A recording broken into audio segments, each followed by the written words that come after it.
So రాము, firstly ఈ Mumbai ప్రాంగణ song ఉంది కదా, ప్రతిదానికి ఒక ఇన్స్పిరేషన్ ఉంటుంది. ఈ లిరిక్స్ కానీ ప్రతిదాని ఇందాక అన్నట్టుగా గోరెట్టి వెంకన్ ఇలాంటి వాళ్ళు folk singer mostly Kasala Shyam కానీ వీళ్ళందరూ కూడా లిరిక్ ఒక ఇన్స్పిరేషన్ ఉంటుంది, స్టోరీ బిహైండ్ స్టోరీ.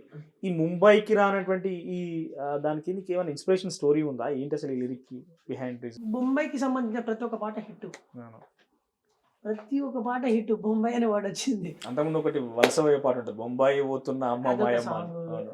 బొంబాయి పోతావా రజా దుబాయ్ పోతావా, అదొకటి.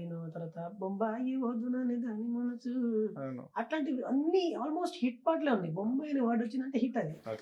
సో నేను కూడా లైక్ ఇప్పుడు అద్దాల మేడలు ఉన్నాయి, మేడల సీరియల్. అద్దాల మేడలు అంటే మ్యాక్స్ ఎక్కడ ఉంటుంది, మన ప్రీవియస్ మన తాత ముత్తాతల కాలం నుంచి ముంబై బిజినెస్ అదంతా ఉండేది మొత్తం ముంబైలో.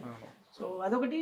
తర్వాత రాను ముంబై, అది కొంచెం సౌండింగ్ బాగుందని చెప్పి ముంబై వాడారు.